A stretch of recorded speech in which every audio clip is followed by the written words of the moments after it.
Welcome, everybody. I'm Ray Maietta, president of ResearchTalk, and today we're honored to be talking to one of our consultants and qualitative specialists, Kevin Swartout. And Kevin's going to be talking a lot and giving us detail about a course he's teaching in our part of our Spring Qualitative Inquiry Seminars. The course title is Core Principles of Mixed Methods Analysis. The course is offered June 5th and 6th. And we'll get into more detail about that. So, of course, with me today is Kevin, and he'll tell a little bit more about himself in a moment. But also, Jeff Petruzzelli, our qualitative research specialist, will join in the conversation as well as we go through. And, when we start thinking about the courses, Kevin, we like to think of it from the perspective of the person who will be watching you online, participating with you online. So, if someone's kind of thinking through, should I sign up? Should I not? If going through that person's mind is, what do I get if I spend these 2 days with Kevin? What would you say in response? Thank you. So anyone who wants to get into doing mixed methods research, combining qualitative data with quantitative data, or you just want to be reading more mixed methods research and journal articles, books, book chapters, that sort of thing. Maybe you are an academic, you see yourself serving on committees as a member or a chair, kind of advising students who will be conducting mixed methods research. This course, we've put this course together with all of you in mind, just to make sure that you understand the core principles and tenets about what goes into, not just collecting and analyzing both qualitative and quantitative data, but really, mixing it, really integrating it, and then having integrated interpretations, integrated outcomes, action steps that you couldn't have known about, you couldn't have said without collecting and analyzing both qualitative and quantitative data. There are a lot of different ways to integrate qualitative and quantitative data and inquiry. So really in the course, people are going to learn, what points in the research process, those data can come together, when they should come together. And really just to make sure at the end of the day, like I mentioned before, if you're conducting, mixed methods research, you will absolutely, we can honestly guarantee that you'll have integrated implications and outcomes. And then if you're, kind of just reviewing this research, that, you'll be, really well prepared to do so. You'll be well prepared to pull, really important insights from that research. And if you're supervising someone who's doing this work, you're going to be a really great mentor and really be able to kind of convey some of the tools that we talk about, some of the processes that we talk about onto that next generation of scholars. So you went right into the mixing of mixed methods, and I love that you went there. When we think about mixed methods under a microscope, not that it's under a harsh microscope, but it's interesting to see the way people talk about mixed methods, right? It's existed forever, even before it had a name. Yeah. And then there's a handbook, and all of a sudden people think that's where it was born. But to get people to do the mixing, what kind of strategies, when you're preparing for that, you talked about integration as a goal. Yeah, what will you be putting forward for folks to, really prioritize mixing in the mixed methods? Yeah, absolutely. No, Ray, you bring up such an important point. People have been, combining multiple forms of inquiry for centuries, if not millennia. This is definitely not a new concept. But it sort of has been sort of branded more recently, and now we've got courses and textbooks and Journal of Mixed Methods Research, and now it's become a thing, which has its pluses and minuses for sure. But we're going to take a really practical approach to mixing. Now, not to get into a full philosophical overview in the short time that we have together, and frankly, we won't spend a ton of time across the 2-day course on this, but qualitative and quantitative inquiry do come from two separate sort of philosophies of generating knowledge and information. And that does have to be taken into account when we want to combine them together. And this has led to a lot of the problems historically with combining two different types of information. Sometimes it can be like oil and water. So we're going to really talk about, again, practical approaches to really kind of integrate and, really emulsify, to go with that metaphor, qualitative and quantitative. So it's just a beautiful combination, and they're really complementary. And we're going to talk about several different ways to do that, and several different rationales for why you would want to use mixed methods. Mixed methods is not for everyone, and that's going to be one of our initial conversations. Sometimes a research question calls for a qualitative study, and that is perfectly okay. Sometimes it calls for a quantitative study. But sometimes, you really do need both qualitative and quantitative inquiry to comprehensively answer a question, and that's where you need to jump into a mixed methods project. So we're going to really talk through even that decision-making process before someone decides that they need to utilize mixed methods. And then in those cases where they say, yes, I need to use mixed methods, I need to combine qualitative and quantitative inquiry, we're going to use a similarly practical approach to setting up elements of both the quantitative and qualitative research designs. Because even though it's got this fancy name that's been really well branded, like you said, Ray, at the end of the day, the different components of your study are going to be, qualitative data collection, quantitative data collection, qualitative analysis, quantitative analysis, and then, folding in, there are some specific types of mixed methods analysis that you can add, which we'll absolutely cover in the course.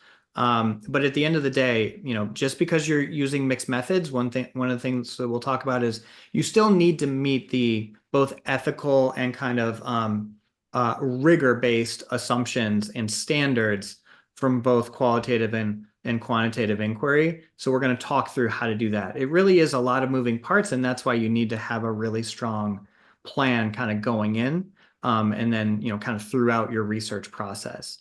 So that's really going to be, hopefully at the end of this course, people are going to, know the rationale for using mixed methods. And then, if they choose mixed methods, they're going to know how to create their mixed methods research plan so that they can, not, be trying to juggle too many things at any one time. They can have a plan for their qualitative, quantitative, and like I said before, where those two are going to come together and when they're going to do the mixing.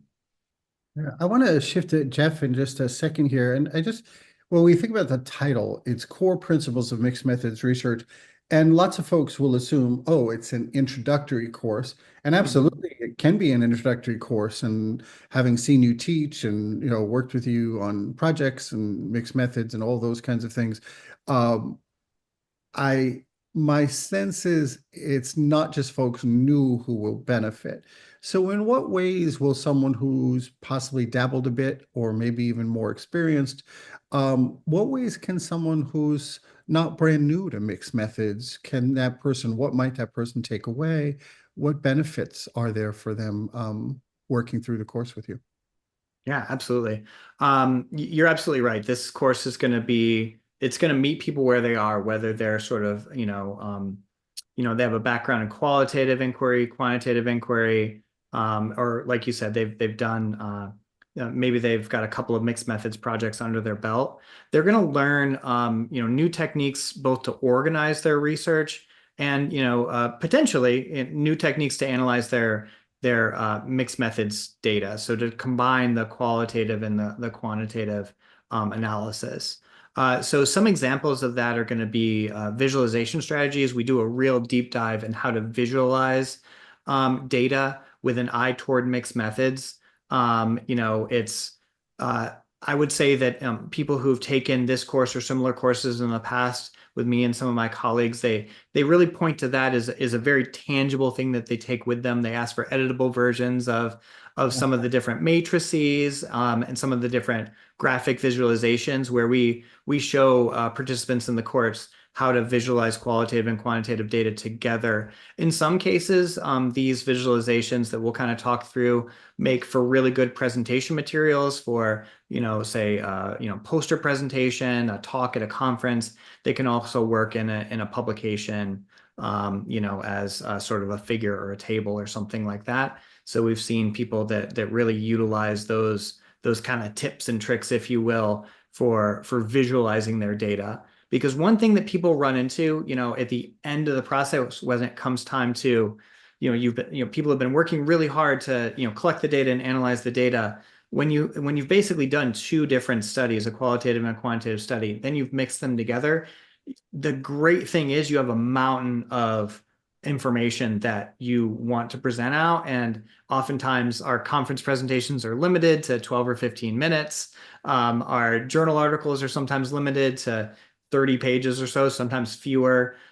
So it becomes really important not just to present all of the findings, but to succinctly present the findings from your mixed method analysis. So a lot of people kind of take some of those pointers from the course, and frankly, just the way that we present them in some of our course materials as we're trying to convey the information. You can see the light bulbs kind of go off over people's head. They're like, I could use that in my next paper or my next presentation. It really sounds like you're grounding. You use the word practical a few times, but it's not Mhm. simply here's things to do. It's you're Yeah, grounding those practical actions to make sure they're all driven by concrete principles that move you toward goals. absolutely. Uh, One of the keys, I think, is consistency in any research design, but especially mixed methods. Like I mentioned, there's just so many different components, so many things to keep track of.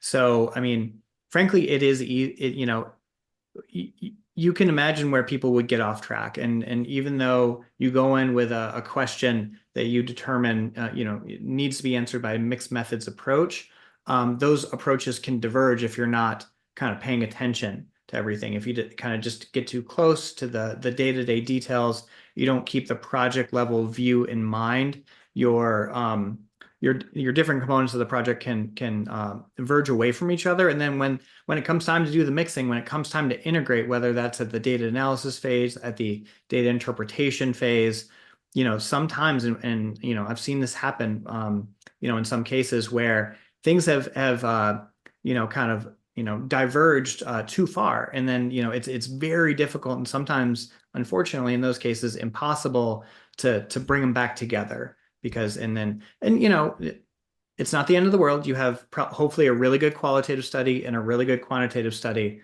And so, that's a pretty good consolation prize. uh, But what people don't necessarily have is a really good mixed methods study. So again, kind of keeping through, following the process, we're going to go through kind of from start to finish and really talk through what it's going to look like to stay on track, to maintain consistency. And if you do, because especially in the qualitative phase, like there's this hallmark of emergent design. Like as you learn about your topic, it is absolutely appropriate, and sometimes it is just crucial to update your research strategies in line with what you're learning.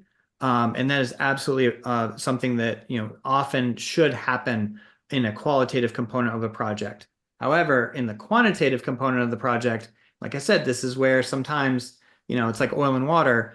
You have a hypothesis, you have a research strategy, and you typically do not diverge on that research strategy until the data are collected, right? So just keeping things in mind, what are the assumptions and the imperatives of each form of inquiry, and how can they work together? And always keeping track of that throughout the research process. Wonderful. Jeff, yeah, let me invite you into the conversation. Yeah, Kevin, I was just thinking for people that are new to mixed methods, it may be tough to kind of envision what a mixed methods project might look like. So I was wondering if you could give us kind of a brief story of maybe a mixed methods project that you have worked on in the past that really benefited from that integration of qual and quant, and how that project might kind of inform what you'll be teaching in the class. Absolutely.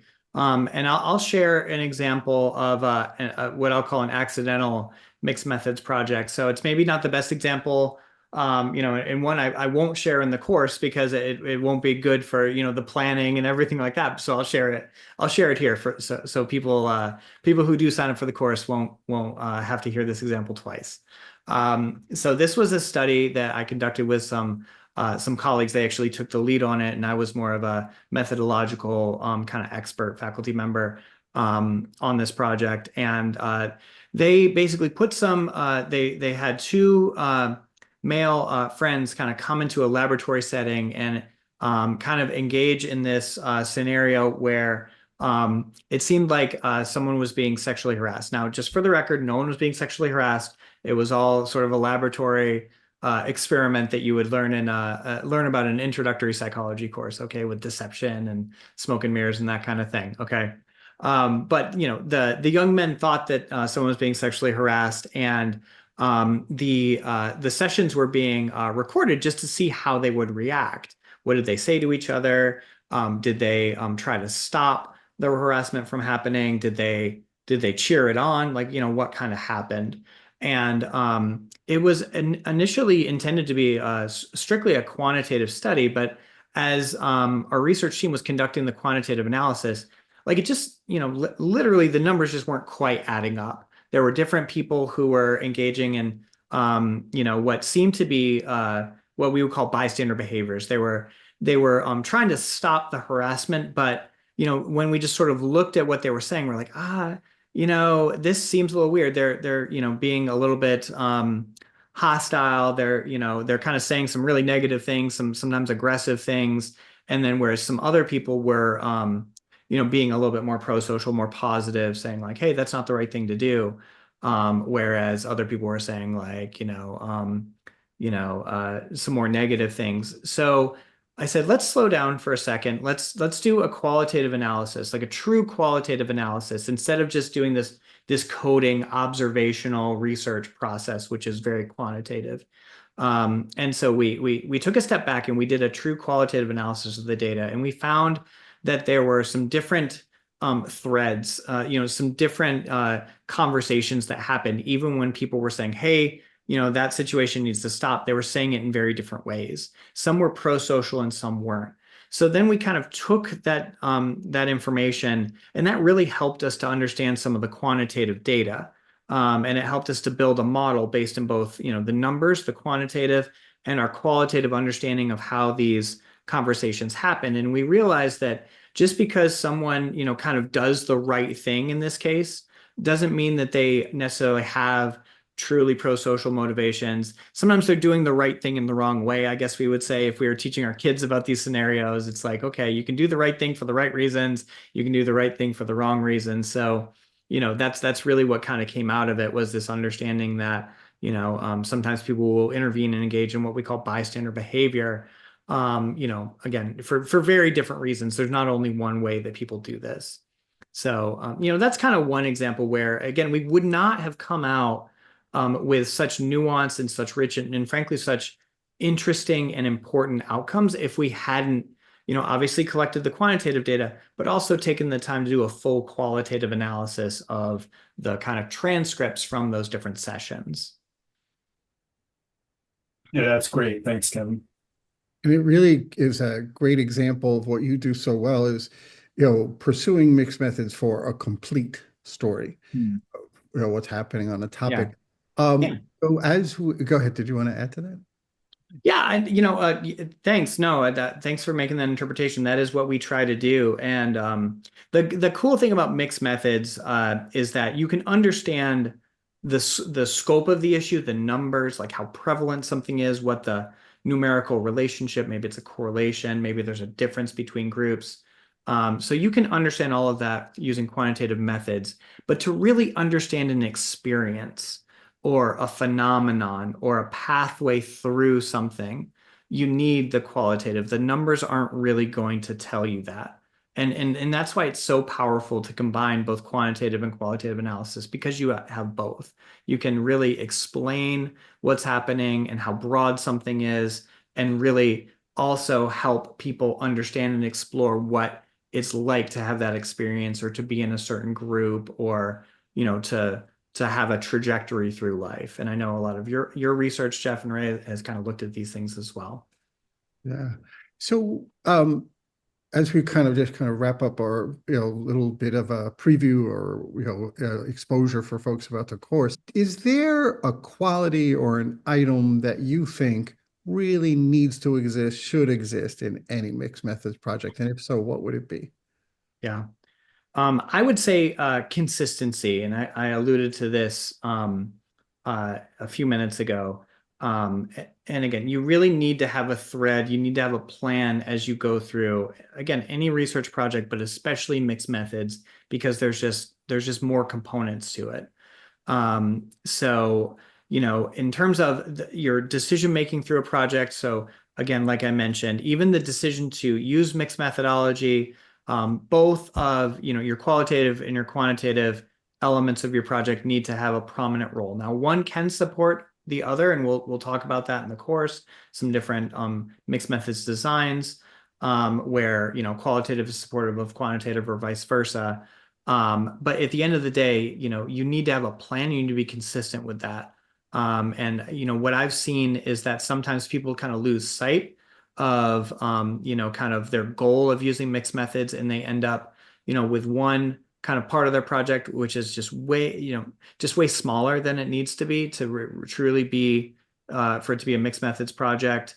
And then once they kind of collect the data, it's a little bit too late. So I would say they need to be kind of consistent. And then, but if something changes, and sometimes the context does change, the situations change, kind of go back through that decision-making process and kind of think through like, okay, I need to pivot. Maybe it's time, resources.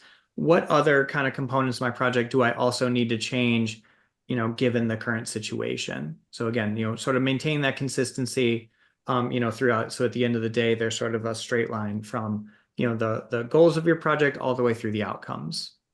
I love you use the word thread there too. I think that adds visual that's really important. We see when we work with folks building surveys for quant, which we do only if it's part of a qualitative driven thing at ResearchTalk, which is a great thing to do.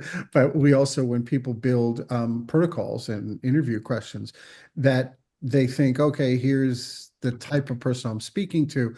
It would be interesting to ask that course person these questions or this question, but that's not the motivation. The motivation really is internal consensus. So what is the point of curiosity? What's that thread? So yeah, your nonverbal, as you were talking about, really supported the words you were giving. So hopefully folks are paying attention to that as well. So on the flip side, Kevin, when we were thinking about kind of what should be in a project, what's an example of something, if you're reviewing a completed mixed methods project or close to completion, that you see and recognize as something that maybe should not be in a mixed methods project? Absolutely. Yeah. And unfortunately, there is a list for that as well. And then one, again, I just mentioned is having, having outcomes or insights that come from a project that really only come from one component of the project. And so basically saying, and we talk about this all the time, like, did you really need to study that? Did you really need to talk to all those people, have them complete the surveys in your example? So just making sure that you truly have mixed insights, and that you have, even if one form of inquiry is supportive of the other, that's completely okay, but they all need to be robust enough to stand on their own. And they all, like I mentioned before, they all need to meet the assumptions and the ethical standards, of course, of each form of inquiry. So sometimes we see articles or projects where they have a qualitative and quantitative component, but their sample size for the quantitative component is just very small for the type of questions that they're asking. And you'll see a justification. It's like, well, we have the qualitative, this is part of a mixed method, so it's okay because it's not, unfortunately, it's not okay. You need to have an adequate sample size to test your quantitative hypotheses in that case. And just because you have qualitative data to supplement it doesn't kind of let you off the hook, so to speak, for, in this case, statistical power concerns. Those things are not related. So you still have to meet those standards. So that's just kind of one example. And then the other, Ray, you did a really good job of articulating this, just making sure that there is a plan for mixing the data. Sometimes we see, a really nice quantitative study and a really nice qualitative study, and they're presented in the same article, but, they don't meet in the middle at all. So at the end of the day, and it unfortunately gets a little bit semantic, but, if you submit a paper as a mixed methods paper and the methods aren't actually mixed, It is not a mixed methods paper. It is a qualitative study and a quantitative study. And people would probably be surprised at how often that happens. There's just not meaningful integration. Yeah. Yeah. And I don't think that's that's exactly right, is they're not even paying attention. They're just kind of, They're like, I did the things. I did the qualitative. I did the quantitative. Like, here you go. And yeah. and it's great. I really don't want to be that person to say that it's fantastic. It's multi-method research. Absolutely. But unfortunately, there is that additional component that comes from really mixing, and it can happen at different phases, but really mixing together the qualitative and the quantitative, which there's to use a psychological term, like there's a gestalt there. The whole is greater than the sum of its parts, which is what you get from mixed methods, which you don't necessarily get from every other multi-method approach. Yeah, that's beautiful way to put it, in terms of there's a different quality, a different texture, a different nature, and utility, frankly, when you do get to that point where you're really talking about, we use that expression talk back at ResearchTalk, but the ways that the pieces come together to, show a different story, it's wonderful. The other thing, just as we close up here, is listening to you, it sounds like one of the problems that we see with folks when they do projects and they're thinking about methods and they're not confident in their methods is they get lost making decisions, especially decisions they didn't think would arise. And just like any project you're doing, whether you're an accountant, whether you're helping to fight fires, or you're a researcher, whatever it is, medical professional, there's always stuff we couldn't have anticipated. But it sounds like you're going to really empower folks by giving them ways to think through, giving them in the principles practice. That meeting point we've been talking about is particularly, it seems like, your motivation set to make folks more comfortable making the decisions that we have to make, and also making the ones that kind of come up on us and we're like, whoa, we didn't anticipate this challenge here, and getting people ready to, not freak out at those points, maybe a little bit, but how to get past that and really make good practical decisions when needed. Yeah, absolutely. When at the end of the 2 days, everyone who takes the course will know how to create their own mixed methods research plan from start to finish. And in addition to that, we're going to really talk through, because we all make plans, right? We write research proposals and grant proposals and things like that. And then, we don't look back at them nearly as much as we should, especially when things change, right? So we're really going to talk through what it looks like to create that plan to be flexible, because nothing ever in real world research, nothing ever goes to plan. Rarely do we ever, recruit as many people as we hope to recruit, or, on the timeline that we hope to, or as, varied of a sample as we wanted to.